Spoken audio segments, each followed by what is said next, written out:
Good morning. Welcome to the UU Church of the South Hills, also known as Sunnyhill. We are delighted that you could join us for the service. Our mission at Sunnyhill is to create a more just and compassionate community within and beyond our walls. My name is Roxy Mountjoy, and I serve as a worship associate for this congregation.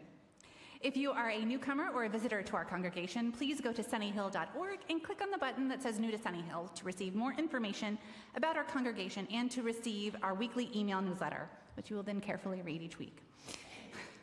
If you are joining us online today, please say hello or good morning in the comments on Facebook or YouTube. We'd like to hear from you and extend you a welcome as well. We will now have a Be the Future Capital campaign moment presented by our Sunnyhill Board President, Rachel Beam.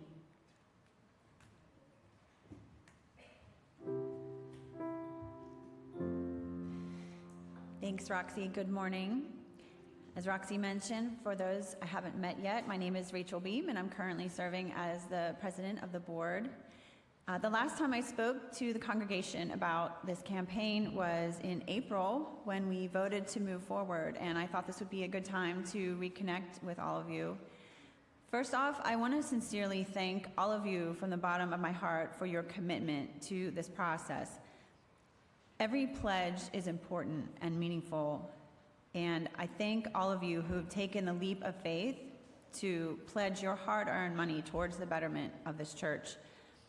I also can't say enough for our campaign committee and subcommittees who have been working so hard behind the scenes to turn the idea of this campaign into a true reality, and especially I want to acknowledge our co-chairs, Roxy Mountjoy and Ed Johnston. What a joy they have been to work with, so hardworking, full of creativity and positivity, as well as the rest of the Capital Campaign Committee and subcommittees for turning this important endeavor into a real reality.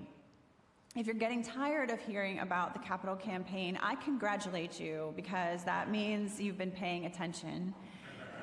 If you're not sure what I'm talking about, then please pay extra attention. This message is for you. The main goals of our campaign are twofold. First is to pay off our mortgage that we took on during the last capital campaign. And second is to provide much needed capital improvements to the older parts of our building, including but not limited to the garage, the kitchen, and our religious education classroom space. We've asked that pledges, in other words, your commitment, be made by the end of this calendar year. However, the sooner everyone makes their pledge, the sooner we can begin the exciting process of determining exactly how those pledges will be used. Actual payments can be made anytime between now and March of 2027, which is when our mortgage is due. But if needed, payments can be extended until the end of 2027. A few weeks ago, Reverend Jim spoke about the importance of joy and recognizing accomplishments, and I am incredibly impressed and joyful that we've already raised over $1.5 million from 89 pledging units. So while we do have a ways to go to reach our ideal financial goal, this amount still gives us much reason to celebrate. If you haven't yet made your pledge, please know that a member of the Capital Campaign Committee will be reaching out to you individually and directly, and this effort will begin in the coming weeks. So as we're still looking to receive pledges from over 100 pledging units, I think I can safely speak on behalf of the committee when I say please make your pledge as soon as possible to minimize the number of individual phone calls, texts, and emails that we need to take on. We are acknowledging as well that we are allowing until the end of this year to make your pledge. So if you do need that extra time, please communicate that to the committee.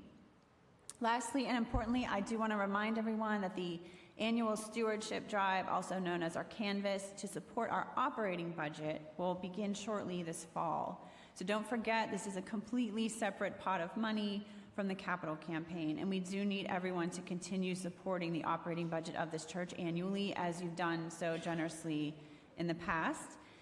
And I want to recognize the newly formed 2024 Canvas Committee, which is separate from the Capital Campaign Committee, for their willingness to step up and take on this important undertaking.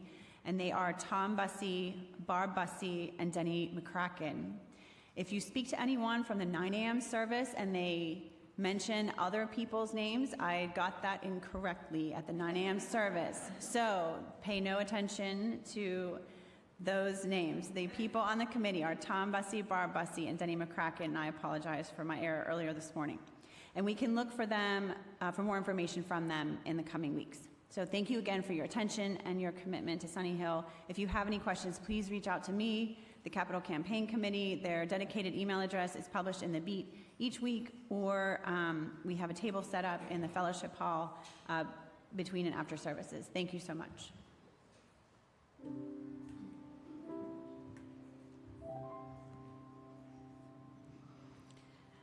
A gentle reminder, please silence your cell phones or other electronic devices so that we may enjoy the service uninterrupted by buzzing or ringing. Today's sermon is titled Unity and Progressivism. Unitarian Universalists and other religious progressives tend not to conform to orthodox views and practices. How then can we expect to unite? This sermon will explore this question and others having to do with moving from a culture of identity to one of solidarity. Our opening words were written by John O'Donohue. May our minds come alive today to the invisible geography that invites us to new frontiers, to break the dead shell of yesterdays, to risk being disturbed and changed. May we have the courage today to live the lives we would love, to postpone our dreams no longer, but to do at last what we came here for, and waste our hearts on fear no more. Please join me in saying the words to light our chalice. May our chalice flame remind us of the light that beckons us to live in this moment, to risk being disturbed and changed, and to postpone our dreams no more. Good morning. Please rise and bow to your spirit to join in singing our opening hymn, We Are Building a New Way.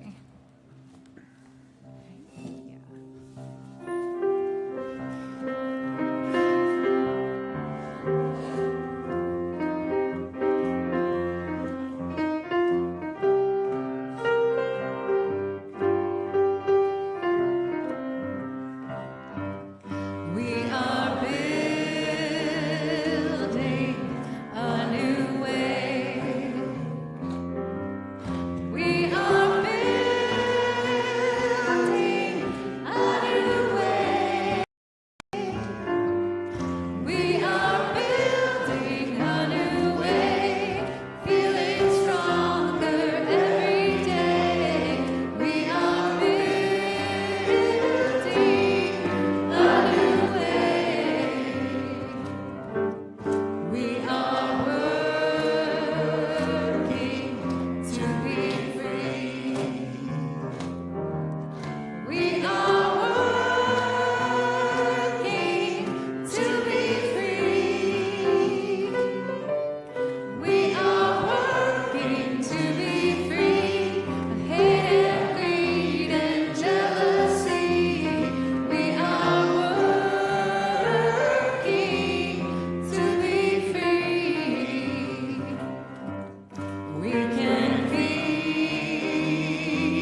Good morning, friends. If there are any kiddos that want to come up for our time for all ages, now is your chance.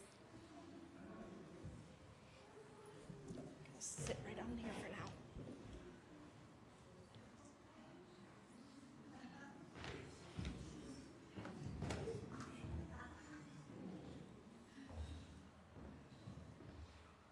now. All right, friends, let's take a seat.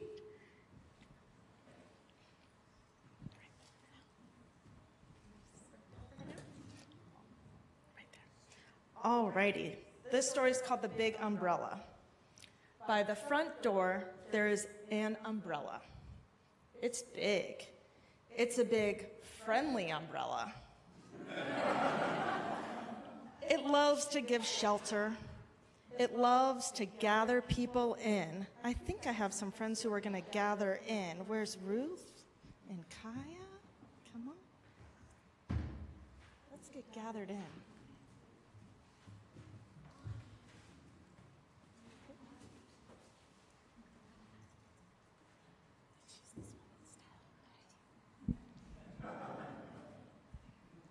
It doesn't matter if you are tall and green,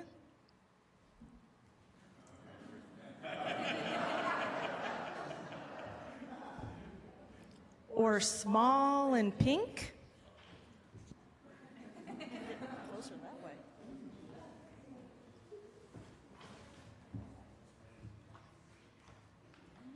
Or maybe even blue and furry.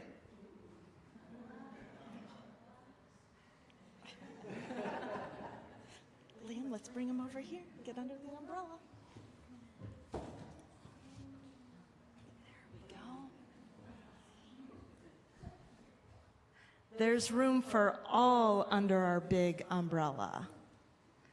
And with that, we will sing the kiddos to our RE classes. Let's sing them out.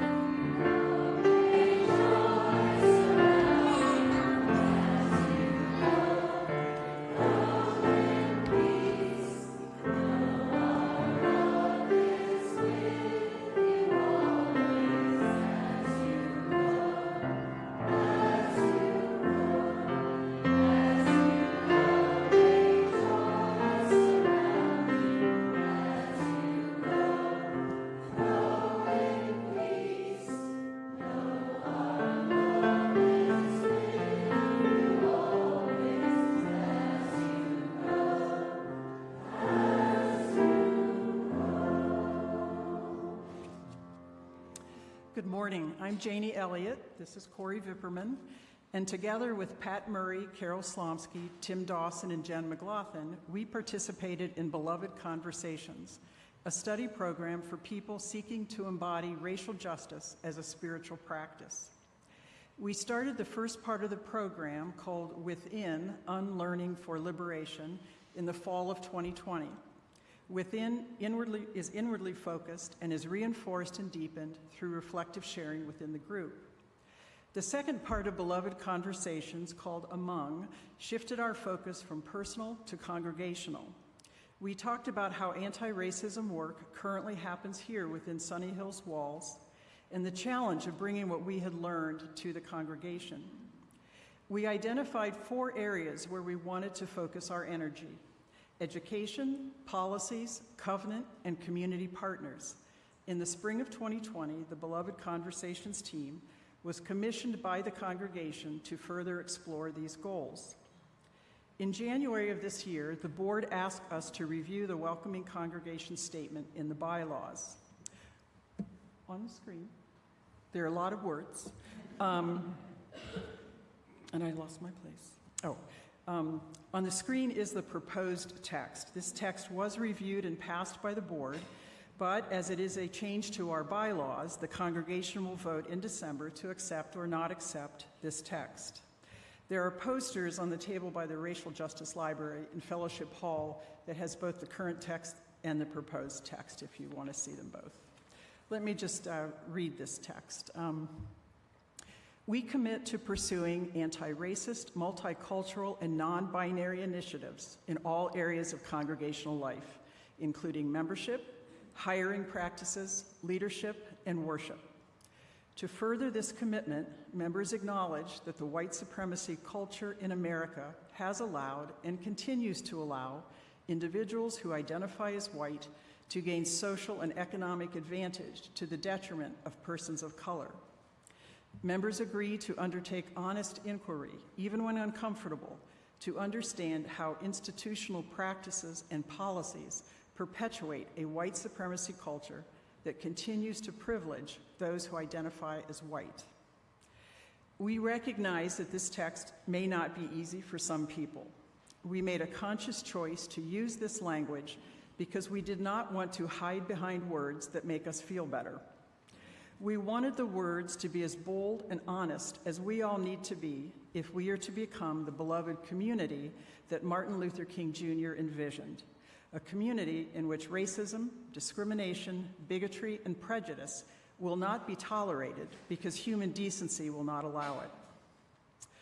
In October and November, 2 services in October, 1 in November, some of us from the group will meet here in the sanctuary, and anybody who wants to comment on or share their thoughts on the proposed text is welcome to attend. So those dates will be put in the beat sometime soon. Thank you.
This is a time in our service when we share joys and sorrows that have been submitted by members of the congregation.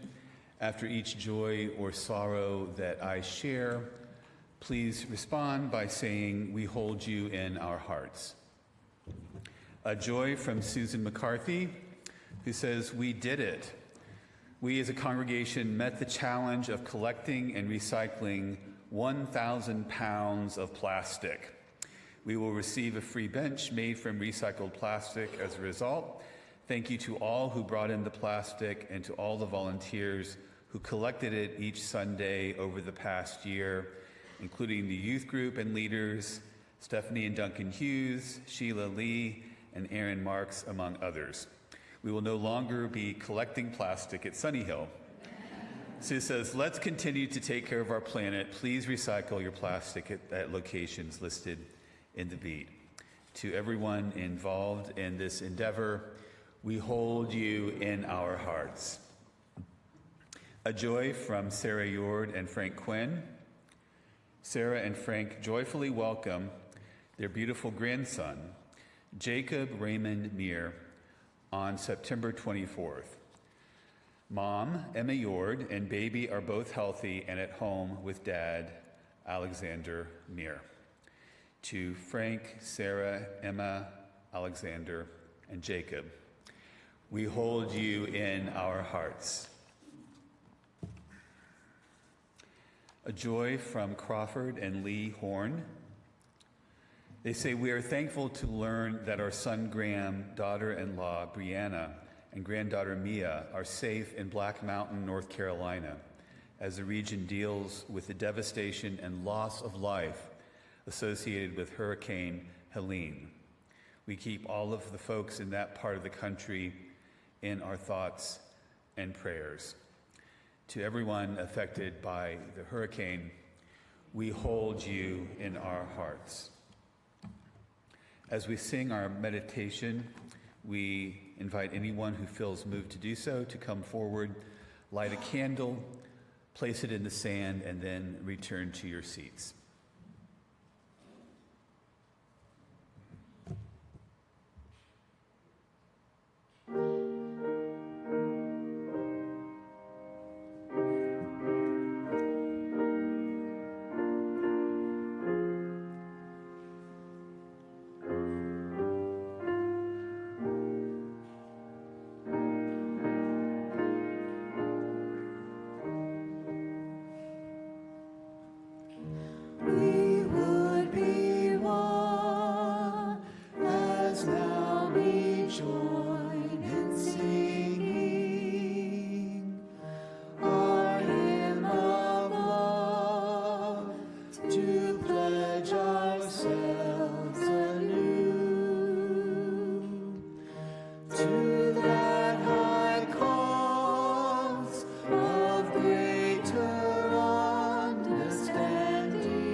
Please join me in the spirit of meditation or prayer.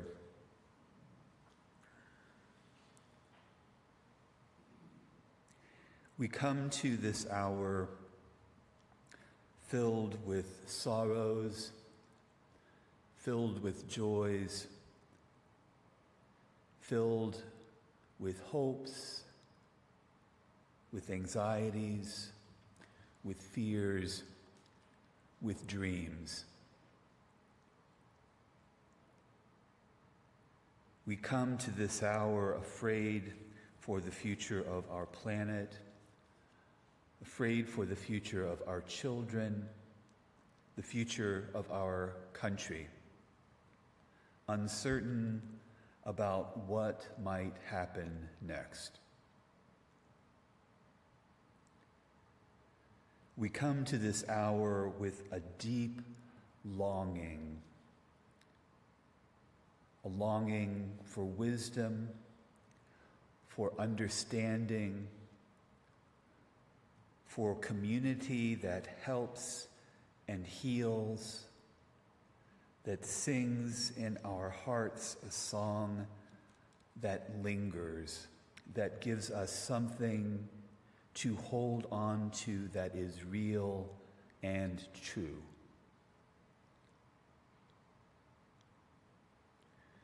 Let us linger for a moment of silence as we hold together all those feelings, all those fears, all those longings in the warmth and love of this gathered community.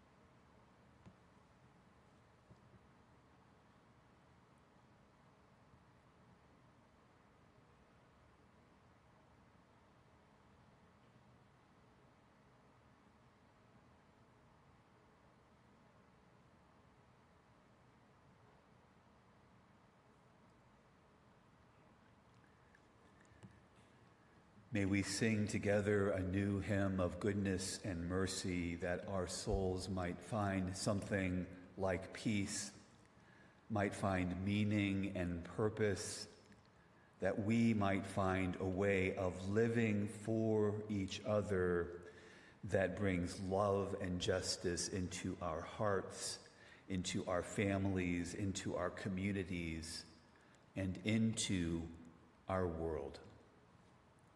Amen.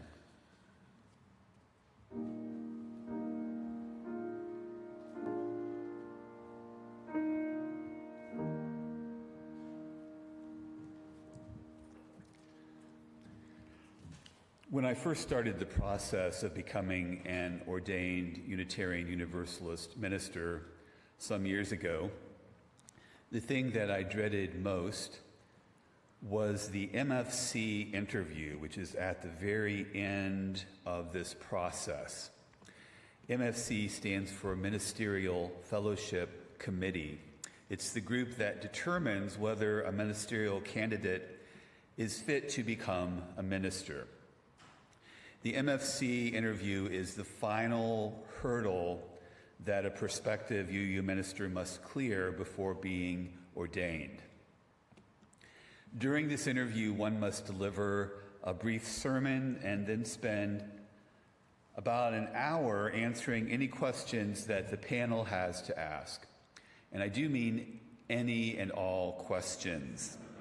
The MFC panel has an extensive file on each candidate, including an in-depth psychological profile, academic records, letters of reference, evaluations from one's internship committee, evaluations from supervisors, including the internship supervisor and the clinical pastoral education supervisor. The MFC also has statements that the candidate has put together demonstrating their competence in 16 distinct different areas having to do with ministry, ranging from theology and church history to spiritual development, administration, and experience in anti-racism, anti-oppression, and multiculturalism.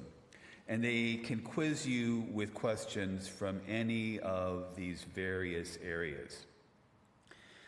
The stakes obviously are very high for this interview, because if you fail, you will likely have to spend a year working on any deficiencies that the committee identifies before having the privilege of returning to them once again. So there's a lot of time and money on the line, as well as one's own personal sense of accomplishment and worth. So it's not surprising that I was dreading this experience. But about 5 minutes before my interview was to take place, I found myself in a restroom at the UUA headquarters in Boston, and I was doing this. I did this for about 2 minutes, after which I walked into the interview room and had one of the best and most affirming experiences of my life. Some of you may know what I was doing and why. I had watched a recorded talk by Amy Cuddy titled, "Your Body Language Shapes Who You Are." It's been viewed online some 25 million times now, so I'm guessing that some of you may have seen it as well. Cuddy is a social psychologist who has served as a faculty member at Rutgers University, Kellogg School of Management, and Harvard Business School. In her original research, she cited scientific evidence that striking, powerful poses when you're preparing to face intimidating situations alters our body chemistry. It changes testosterone and cortisol levels in such a way that dramatically improves performance. I will note here that some of Cuddy's research has proven difficult, if not impossible, to replicate by other researchers. Nonetheless, her work continues to be both useful and influential. Cuddy's work suggests that when people feel personally powerful, they become more present, better connected with their own thoughts and feelings, which helps them better connect with the thoughts and feelings of others. This sense of presence and engagement boosts people's performance in a wide range of activities. And I can tell you that in my case, it absolutely worked. I was, of course, very prepared for the interview. I'd done a lot of studying. I completed the field work, I completed my academic work, internship, clinical pastoral education, and all the rest. But my ability to be fully present in that room was greatly enhanced by 2 minutes of what Cuddy calls power posing. My experience with the MFC was overwhelmingly and amazingly positive. I really felt that I was connecting with every person in that room, and I was able to convey a sense of myself that has sometimes been really difficult for me to do. It was, as I said, one of the most affirming experiences in my life. I share this experience with you, first of all, because I highly recommend that you watch the Amy Cuddy video and follow her suggestions, whether you believe the science or not. Especially if you are facing a job interview, an admissions or credentialing interview, or any other sort of high-stakes, high-pressure situation. Thanksgiving dinner comes to mind. But I also share this experience because I found myself wondering, what is the collective version of power posing?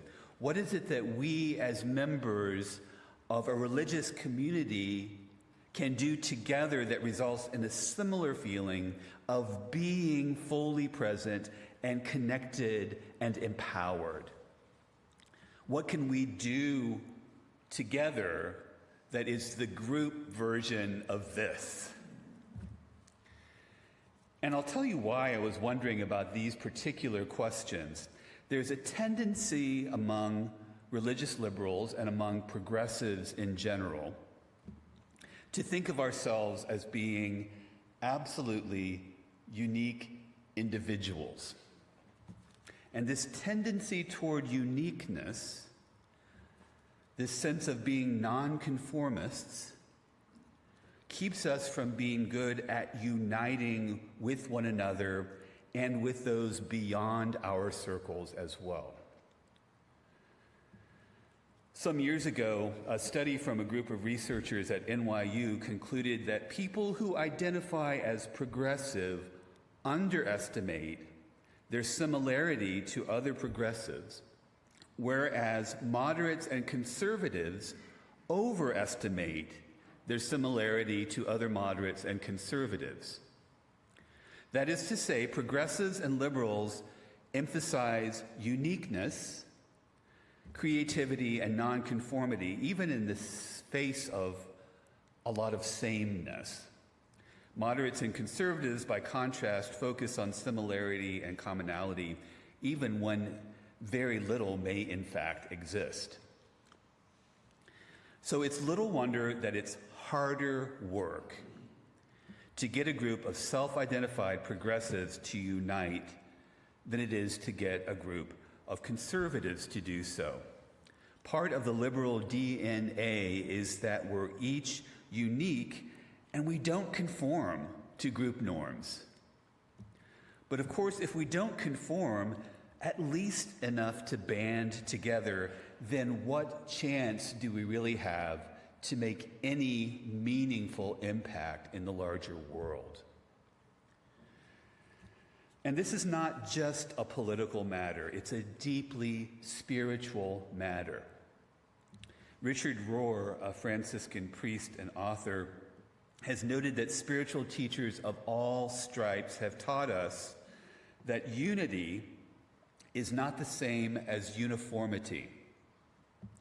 Unity, in fact, is the reconciliation of differences, and those differences must be maintained and yet overcome. You must actually distinguish things and separate them before you can spiritually unite them. So there's a paradox at work here. Our sense of uniqueness can work for us when we're trying to distinguish one thing from another, but it can work against us when we're trying to unite. As with any spiritual challenge, we have to learn how to hold this tension and work with it creatively.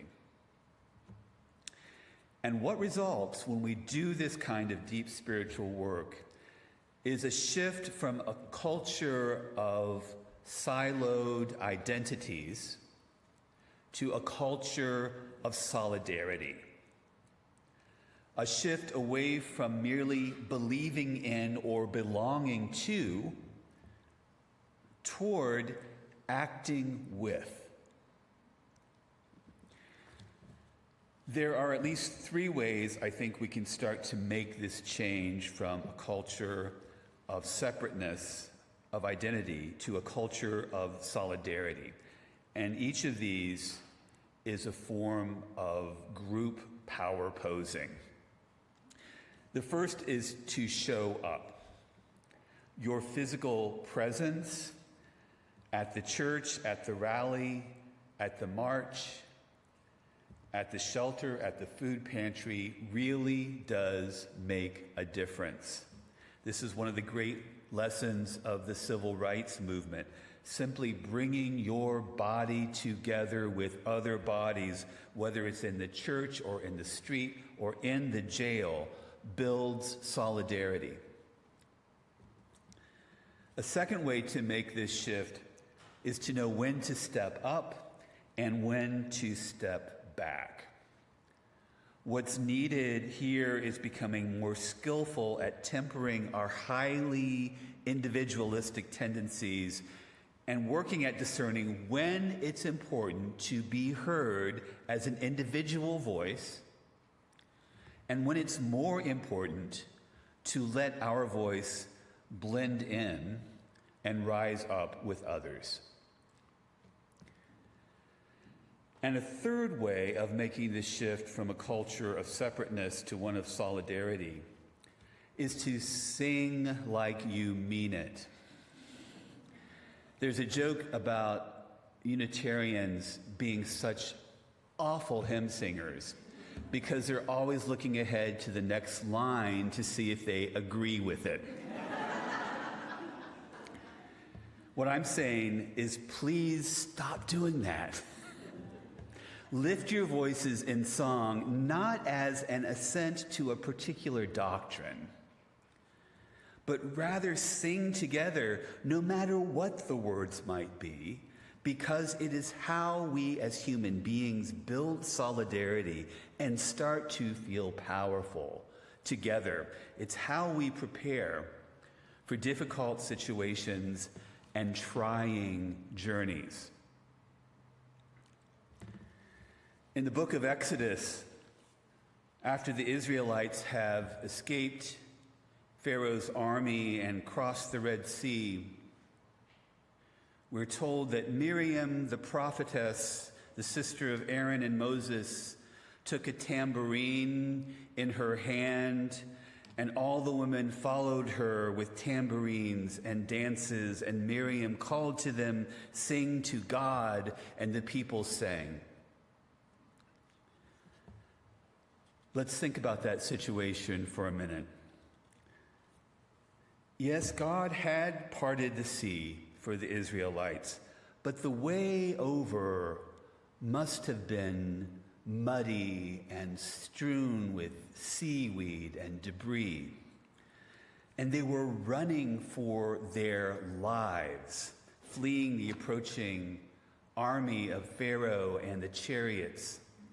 I can imagine the women in their long skirts, carrying crying babies and maybe one or two small possessions as they made this frantic crossing. And yet, Miriam carried with her a tambourine.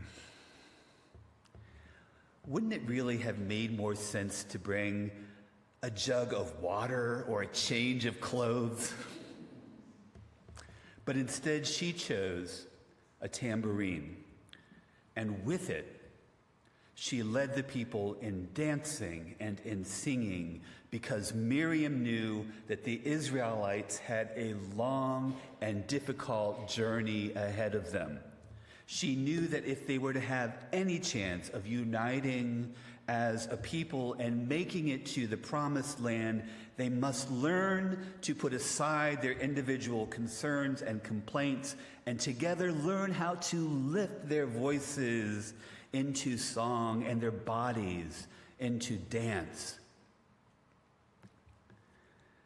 In the ensuing 40-year trek across the desert, there were, to be certain, grumblings and complaints and even uprisings at times. But when they needed to do so, the Israelites came together in solidarity, and they often did so through song. We have before us a long and difficult journey. The Middle East, the very land where the song of Miriam was first sung, is now a tangled and fractured morass of death and destruction, of coming apart rather than coming together. In Ukraine and Sudan and elsewhere, truly terrible things are happening. In our own country, social and political fear, hatred, and violence continue to fester and simmer and at times boil over. As religious progressives, we better have more than our well-informed opinions to offer our bleeding world in this moment.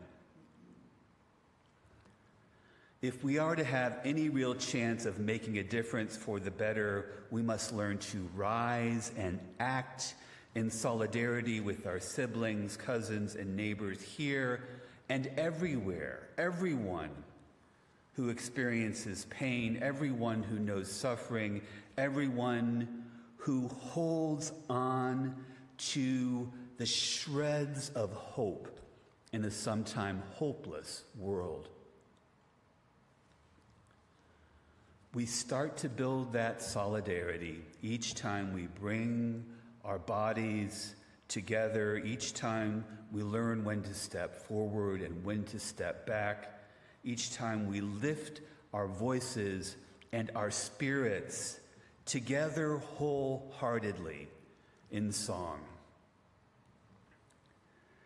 I hope and pray that we might learn and learn again how to join ourselves together beyond our own small circles, and as Miriam did, lead others in solidarity as we sing and dance our world toward something transformed by our love, a world where we can all stand like this together. May it be so. Amen. Tambourine. You that have faith, please rise up, embody your spirit to sing and dance and power pose our closing hymn. Come and go with me.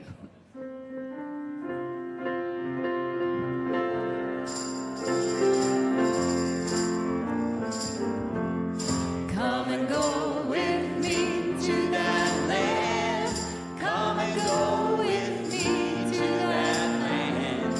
Come and go with me to that land where I'm bound. Come and go with me to that land.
Our Share the Plate beneficiary for the month of September is Youth Enrichment Services, or YES. YES provides socially and economically at-risk youth in the Pittsburgh area the opportunity to achieve success through participation in mentorship, education, and enrichment programs. We are fortunate this morning to have Dr. Dennis Floyd Jones, founder and executive director of YES, here with us today to share more about this incredible organization. Thank you very much. Good morning. I am just so overwhelmed that you sang a Negro spiritual that I'm very familiar with. I was welcomed into the church this morning by such heartfelt kindness and generosity. My good friend Barbara, who we met out campaigning in 2020, and she's since joined our board of directors. She helped us pull off a 30-year anniversary celebration with some of her friends and associates. So I really feel at home today. And my task is real quick because she's got me on the clock here, 5 minutes, is to ask you all to consider supporting Youth Enrichment Services. But you know what? I don't think I can do that today because most people have a why. You know, why you do things. And most people's why are private, they're complicated, and some are very personal. All I can just tell you that YES, over our 30-year history, has served over 6,000 kids. Every year we get kids from juvenile probation that are arrested for a crime. They don't put them in jail or just show them off to the side. They give them to us. We mentor them, curfew calls, after-school enrichment programs. We do home visits or school visits. We kind of chew up the record. You know, the kid says, hey, you know, they hate me at school. We go to school. The parent says, hey, the kid is at school. Nope, we went to school. The kid's not at school. The teachers say, well, hey, the kids aren't doing well. What's going on? We go to the home and find out. So we chew up that record. We also hire 120 kids every summer. We pay them $1,000 a summer, bus passes. We give them cultural and social opportunities. We feed them. We also have a very robust, what we call Youth Civic Leadership Academy, where we teach the kids civics, leadership, and other things. So I don't think I can tell you why. I only hope that you can consider strongly a why that you would like to dig deep into your pocket and support us. But I want to tell you why I started YES. Real two quick stories. At 4 years old, I was born 1 year after Brown versus the Board of Education. And we lived way in the mountains of West Virginia, rural southern West Virginia. My parents fought so hard for us to be integrated into the school. Well, as it was, at 4 years old, we had a flood. A flash flood happened in the valley. We lived on the mountains. I had two brothers and a sister who were drowned on the way to school. I was a middle child, and so you know what it's like being a mean, middle child, to see your older siblings just disappear like that. So my mom came to me a few years later and said, you know, you're the oldest child now. You have to step it up. You can't, you know, because your younger siblings that are coming along, they look up to you. You have to be there for them. And so that really was a mission that constantly feeds me. And another reason why I started YES is as a PhD student, when I left rural southern West Virginia to come to Pittsburgh, I had a professor and an assistant dean who's helped me. And during her help, providing scholarships and having me as her assistant, she said, you know what? I'm going to do this for you, but I want you to do one thing for me. When you get your PhD, please give back. Do something to help somebody else. Create something that you can, you know, pay it forward, pass it on. And we've had the tremendous emphasis from so many good citizens like Barb, who see what we do and join us on our board, who volunteer to help us and support us. So I really hope today that you can find a why in your life and in your finances to support us. Thank you very much for inviting me. Have a good day.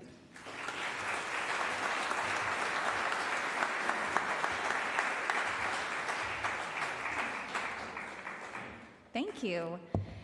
You can make a gift online on our website or by text at 412-324-3130. We will be passing our offering baskets for cash and checks in just a moment. If you're writing a check, please make it out to UUCSH and put Share the Plate in the memo line.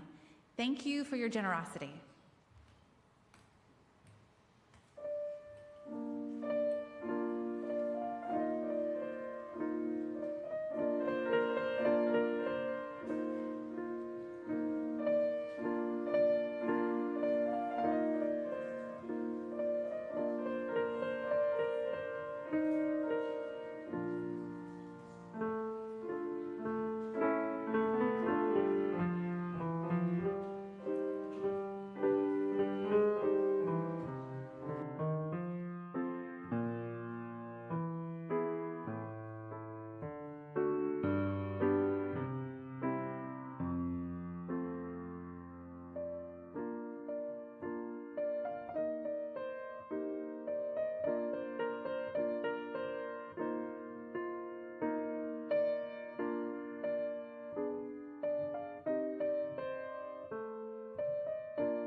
Please join me in saying the words to extinguish our chalice.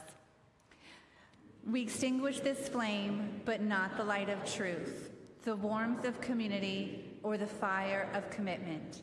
These we carry in our hearts until we are together again.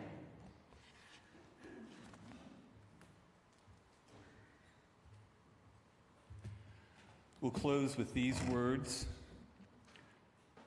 Love is sustained by action, a pattern of devotion in things we do for each other every day.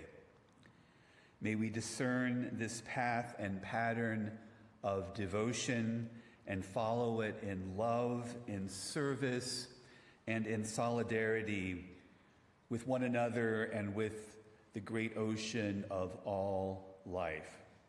May you go in love, in service, and in solidarity, and may you go in peace.